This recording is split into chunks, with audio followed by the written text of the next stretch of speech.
Përshëndetje, jemi në podcast, jemi në Radar. Ditën e sotme do të flasim për zhvillimet politike, kryesisht brenda Partisë Demokratike. Me ne është të bashkuar antari i Këshillit Kombëtar të Partisë Demokratike, i sapo zgjedhur, po ashtu pedagog, ish deputet, zoti Aleksandër Bibera. Zoti Bibera, faleminderit shumë që jeni me ne.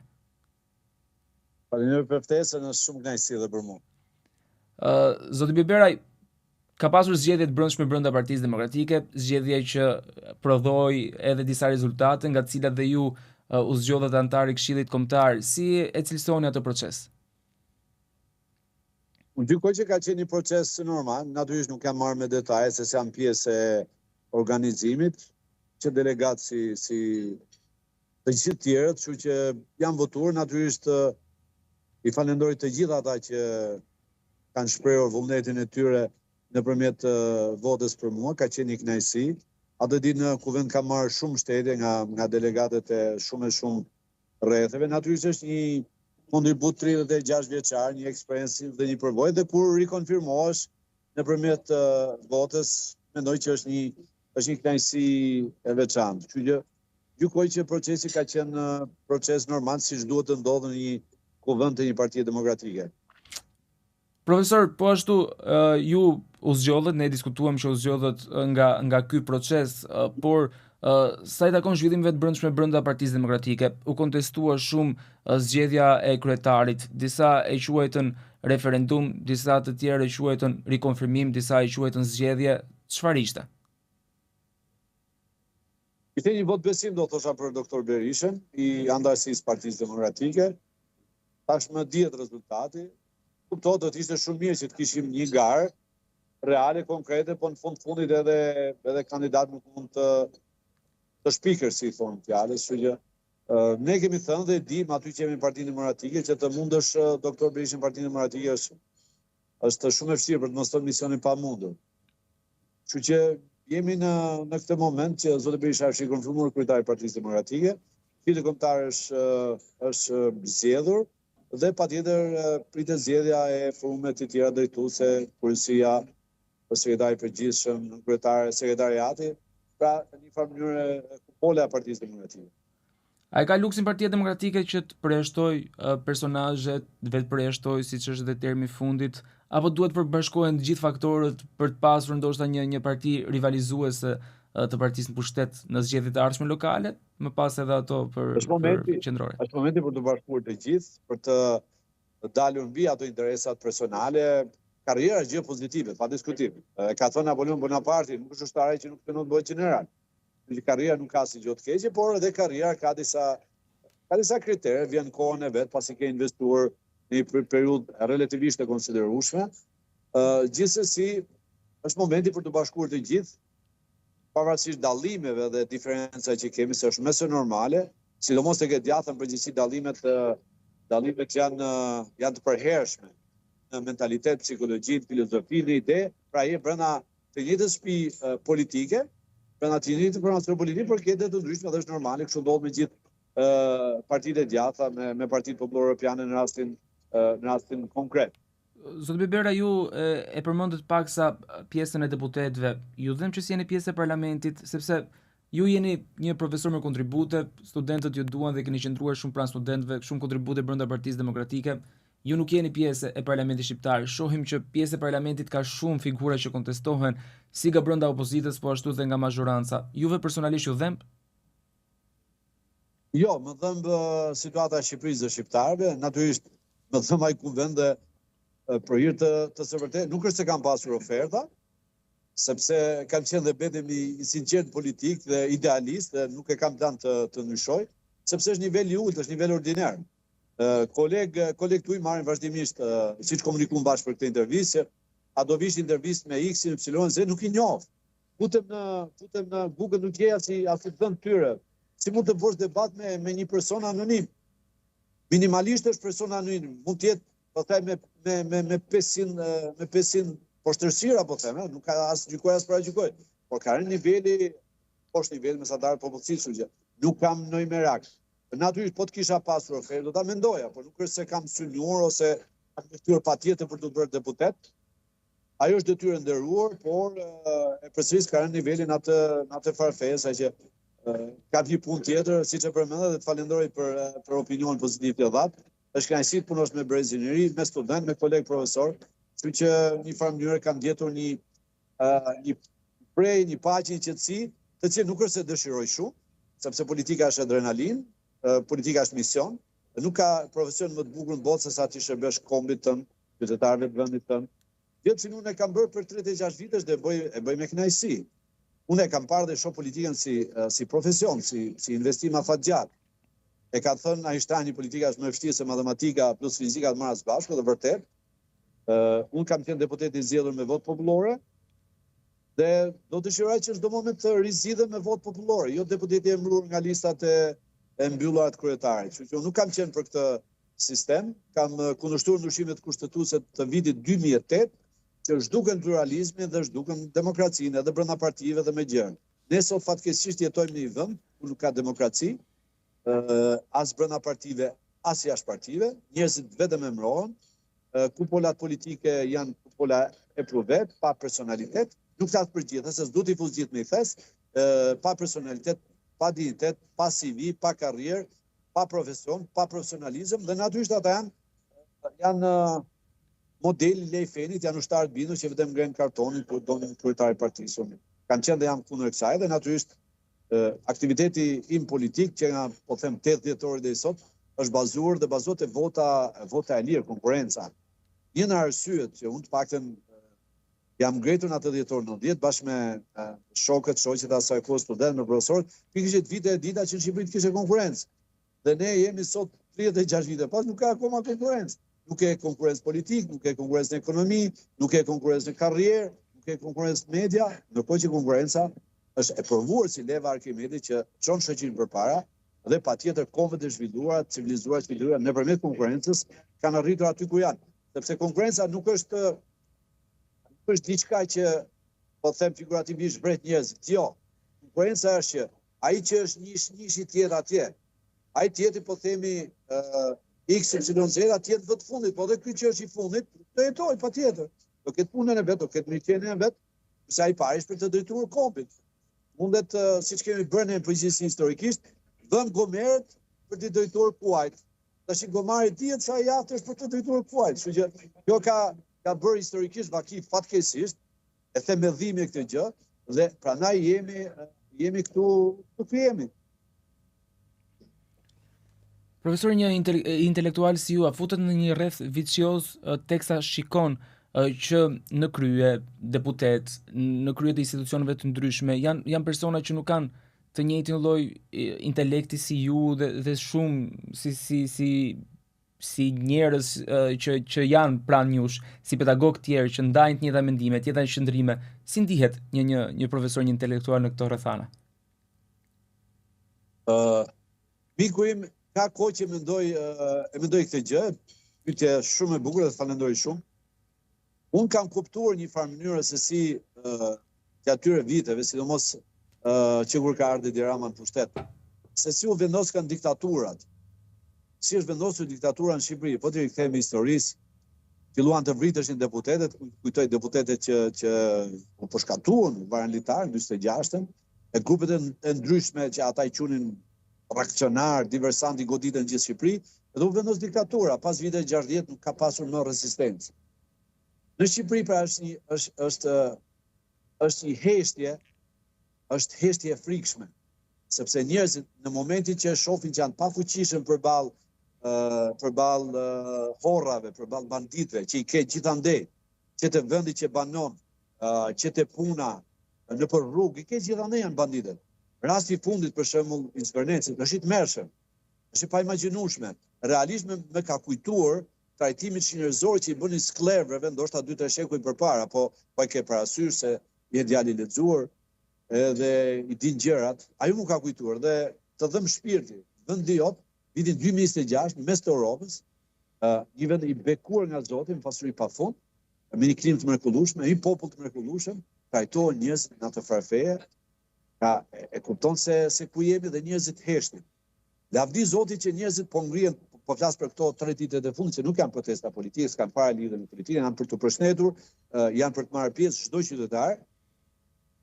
Nuk ndihesh mirë nuk ka gjë më të tmerrshme se sa të drejtojnë alabakët, banditët, horrat, që kërcënojnë natë ditë njerëzit, i vjedhin pronat, kanë vrarë njerëz, kanë bërë krime nga më monstruoze, janë grupe struktura kriminale dhe këto janë qeverisje. Profesor, para disa ditësh në një dalje mediatike ju jeni shprehur që qeveria, por edhe një pjesë e parlamentit është mbushur me persona nga komuniteti LGBT. I qëndroni akoma këtij mendimi? Unë kam thënë në përgjithësi atë fjalë ose atë fjali, patjetër e kam të menduar, nuk kam statistika, por e kam pasur në dy kuptime.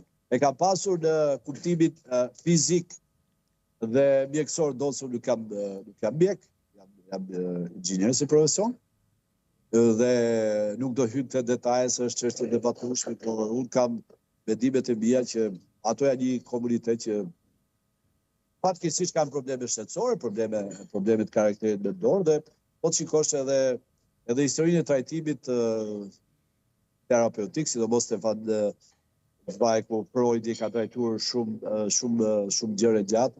Janë probleme të karakterit shtetësor që ata njerëz e kanë fatkeqësi, por nuk mundet ata që të dalin përpara. Ma e mend kryeministin hungarez, kryeministi tha, ore po na vën përpara ata, dhe ne që jemi burra çfarë do bëjmë? Pra, ata fituan shumë qytetari, fituan shumë pushtet, dalin protestojnë mes Tiranës ose në mes qyteteve tjera, dhe është turpshme për mua. Ato kanë drejtat e tyre brenda guaskës tyre, por nuk mundet kurrë, nuk jam që ata fitojnë qytetari, sepse që të mos kaloj nga pyetja në pyetje, nëse referohemi filozofit shqiptar Erik Fromm, thotë që qytetërimi grek, një ndër qytetrimet më të lashta, më moderne të kohës, u shkatrua ose ra për dy arsye. E para, thotë, shteti që përfundoi në tribalizëm, në nepotizëm, gjë që historikisht shteti shqiptar ka qenë i tillë, dhe e dyta, thotë, nga marrëdhëniet gjini, dhe u shkatrua një qytetërim. Botën nuk e shkatrojnë vetëm me fatkeqësitë, tragjeditë, akumullajet, vulkanet, tërmetet, fatkeqësi natyrore, por botën e shkatrojnë njerëzit. Qofse ecet me LGBTQ përpara, patjetër bota do shkatrohet, se po i shkatrove familje, ke shkatruar civilizmin bazë. Dhe kuptimi ishte që aty ka fizikisht, patjetër, sipas medias gjithmonë, ka edhe në parlament edhe në qeverisje ka më shumë, por e kam pasur kuptimin figurativ që deputet që nuk përfaqësojnë asgjë, votojnë sy mbyllur asgjë, nuk lexojnë asgjë. Pra, e kam parë në këto dy këndvështrime. Nëse më lejon të them, kam pasur një takim para disa javësh në një konferencë ndërkombëtare dhe u ngriti përfaqësuese e Tajvanit dhe po mbroti një lider politike, po thoshte në anglisht she is. Realisht u bëra nervoze, mora fjalën, ngreta pa leje, i thash ndaj e mendin a është she apo është hi. Pasi nuk mund të jetë një njeri edhe hi edhe she. Tash të lutem, i thash, ishte një audiencë 500 veta ndërkombëtar gjithë. Nuk mund të flasësh me këtë gjuhë, i thash në një takim ndërkombëtar.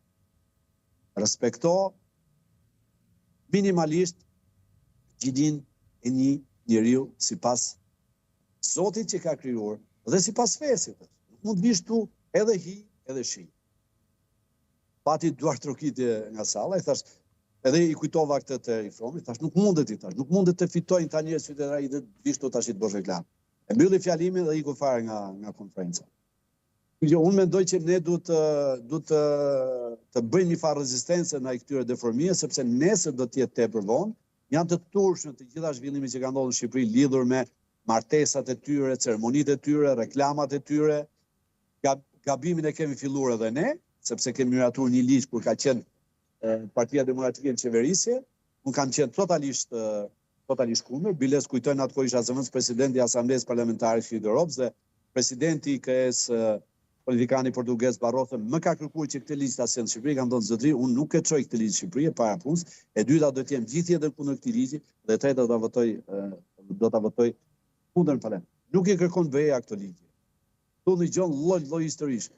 Unë fatmirësisht kam qenë drejtimin e politikës europiane dhe di se si funksionojnë. Ja disa rekomandime që në datë merri, në datë mos i merren. Por e djatha dhe gjithë shqiptarët po të duhet të ruajmë vlerën më të madhe që kemi familjen. Lavdi i Zotit nuk është shkatruar akoma. Doli një skandal të CSUT, apo jo? Puna hormoneve. Janë disa gjëra që vërtet duhen dënuar nga shoqëria, pavarësisht se çfarë bën politika për pazaret e tyre. tash i kemi edhe ambasador që dalin këtu edhe deklarojnë me krenari që jam kështu e jam ashtu. Ata zoti ruaj, po çojnë punën vetë sepse nuk mund të jenë kërkuar model, nuk mund të jenë kërkuar model për asnjë gjë. Dhe uroj që të shërohen nga smundja që ky është koncepti im. Edhe një pyetje të fundit, profesor, mendoni që në të ardhmen të afërt mund të kemi qeveri teknike, qeveri provizore, mund të kemi zgjedhje të reja, mund të kemi ndryshim elitash, si e shikoni? Unë mendoj, ka kohë që mendoj, po to 3 ditë ndoshta ka menduar më shumë edhe nga kjo lëvizja qytetare që është një klasë politike, klasa tranzicionit që lindi një farë mënyrë me 8 dhjetor, e cila ka mbyllur misionin. Pavarësisht unë nuk kam pasur pushtet as politikas as ekzekutiv. Më shumë ndoshta pushtet moral dhe përtej modestisë pushtet intelektual si shumë kolegë të mi. Do t'isha, për atë sot, do t'isha i gatshëm që t'jap dorëheqje nga gjithçka dhe të largohem që nesër nga politika. Sepse është e kaluar çdo mas. Pra 36 vjet një klasë politike. Unë jam në Gjermani i ftuar nga një universitet, siç ju thash, dhe po kujtoja që nga kancelari që kam qenë në Berlin, që nga kancelari që përmysi murin e Berlinit, ose presidenti Amerikan që bëri thirrjen përballë portave të Brandenburgut, që i thot Gorbaçovit të lutem zoje këtë mur, dhe mendin tim e kaluan 10 president Amerikan, 10 kancelar Gjerman, ne jemi me të njëjtën. Është mund ta quaj tragjikomedi, është një tragjedi që duhet marrë fund dhe do të isha e përsëris i pari që të votoja që elita politike e 36 viteve që ka dështuar në mënyrë spektakolare të largoj njëre mirë dhe vite i brezëri politikanësh, të merrte situatën politike në dorë, natyrisht e them me kënaqësi që Shqipëria ka i brez të shkëlqyer.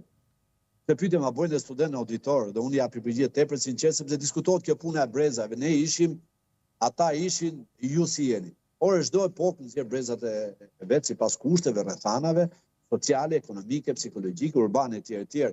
Por realisht Shqipëria ka i brez mrekullueshëm. Janë brez edukuar, janë brez i qytetëruar. Shumë prej tyre kanë studiuar në universitetet më të mira që kemi ne, publike dhe private, pse jo. Shumë prej tyre vinë në universitetet më të mira që ka bota dhe studentë shqiptar, meqense se jam i fushës, shkëlqejnë në çdo universitet që shkojnë. Nga Harvardi, nga MIT-ja, nga Cambridge, Oxfordi, janë ndër më të mirë dhe më të mirë. Dhe këtë e them me bindje të plotë. Ndonse nuk kemi statistika si kombë si vend. Kështu që duhet për një periudhë tranzitore sa më të shkurtër të kemi një brez të ri politikan që mundësisht mos kenë as kontakte fizike me sistemin komunist, pra të kenë lindur patjetër pas viteve 90, me mentalitet tjetër, me psikologji tjetër. Politika është kompromis, politika është bashkëpunim, nuk është kur pazar, politika është për të shërbyer njerëzve dhe rotacioni i elitave është mrekulli që ka krijuar shoqëria njerëzore, e civilizuar, emancipuar. Përkundazi ne do kthehemi në si që me këthyrë realisht në drejtues fisesh në Afrikë. Ka kuptim që askush prej nesh të rri 30-40 vite në pushtet. Se pastaj ne po barazohemi me Enver Hoxhën, apo jo? Pra Edi Rama është në pushtet që nga viti 1998. Pra po bën 30 vite do ik kur duan. Jo, nuk do ik shkurt do ti, po do ik shkurt do populli. Që do të ishte një mrekulli Zoti që të kemi një brez të ri politikanësh dhe Shqipëria do të ishte krejt ndryshe. Mos shkoj më larg, po përderisa përmenda ish kryeministin Orban, me të cilin kemi bashkëpunuar kur kam qenë zëvendës president e Partisë Popullore Europiane, kam respekt e konsiderat për ato gjëra që i ka bërë të mira, për kombin e vet, dhe natyrisht nuk kam asnjë lloj respekti dhe asnjë lloj simpatie për pazaret që ka bërë me Putinin dhe mori edhe kostën. Shikoje kryeministin e Hungarisë, po shumë e re. Apo të shikosh lidhje politike sot botërore, ka një zhvendosje me dekada drejt afrimit të brezat e ri. Unë kam punuar në menaxhim, dikur kam drejtuar një korporat, që ishte Telekomi Shqiptar, me 10.000 punojës në atë kohë. Dhe vitet 80-90 filloi do quaja një revolucion i madh menaxherial, sepse përpara ne ishim mësuar shikoni menaxher CEO 50 vjeç, 60 vjeç, 70 vjeç, kurse sot ke CEO 25-30 vjeç. Qofse i Zoti, qofse i aftë, qofse riskon futesh në biznes. ose menaxher korporat, publik ose privat i suksesshëm, shënsi ka më mosha, çide ka mosha. Kanë rënë barrierat e moshave që kanë qenë ndoshta para 50 a 100 vitesh. Sepse çdo kohë thell gjëra të reja, zhvillimi teknologjik patjetër, mentaliteti, psikologjia, ndoshta u zgjata pak, por është ndër si thush është ndër çështjet më të rëndësishme sot për sot të demokracisë në Shqipëri, rotacioni elita dhe përsëris do të ishte i pari për të votuar, dalin nga politika, time rradh parë për gjithë atyre që kanë filluar që janë të dhjetori politikën. Pa llogaritur që i pjesë ta kanë filluar edhe përpara, nuk ka rëndësi se njeriu ka jetën e vet fiziologjike, biologjike, profesionale, për të pasur një brez tjetër politikanësh. Dhe një pyetje të fundit profesor që më lindi natyrshëm, ju folët pak më herët për autocensurën, mendoni që fakti që ju keni thënë gjithmonë të vërtetën ju ka kushtuar shumë si politikisht, por edhe në jetën tuaj në Shqipëri? Pa diskutim. Por unë i kam bërë zgjedhjet e mia. Për te modestisë, Sokrati vujtur për deri kënaqur. Nuk kam zgjedhur për të qenë deri kënaqur kurrë. As kam për të qenë. Thjesht për kujtesë, Partia Demokratike është në kulmin e pushtetit vet. Ofiqet, kontuqet, privilegjet ishin maksimum dhe unë kam dalë kundër modelit qeverisës, i bindur, sepse unë isha votuar nga populli, kam qenë deputet i Kukësit, Asit, Tropojës, qytetarë mrekullueshëm si që janë gjithë qytetarët e Shqipërisë, për qeverisje model, për këto slogane i vitit 2005 me dur të pastra. Nuk kam pajtuar dhe spajtohem asnjëherë me korrupsionin, as me krimin, nuk pajtohem me mos respektimin e elektoratit, nuk pajtohem me asnjë element të tillë që ti merr mandatin dhe pastaj e shef elektoratin pas 4 vitesh. Natyrisht gjatë karrierës time politike kam propozuar, mendoj, gjërat mrekullueshme, jo se kanë qenë shpike me investimin, por kam punuar, kam studiuar, nëse marrim statutet, me statutet më të mira të Partisë Popullore Europiane, duke filluar që nga CDU-ja gjermane, që nga Partia Konservatore, RPR francez dikur, Forza Italia Berlusconi në Itali, Partia Republikane e Shtetit të Bashkuar të Amerikës, nuk janë pranuar, se janë marrë parën konsiderat, nuk kanë votuar që si ka. Që unë i kam bërë betejat e mia dhe kam i mentaliteti psikologjik që edhe i vetëm po t'jem do t'i them gjërat. A ka kosto? Pa diskutim ka kosto.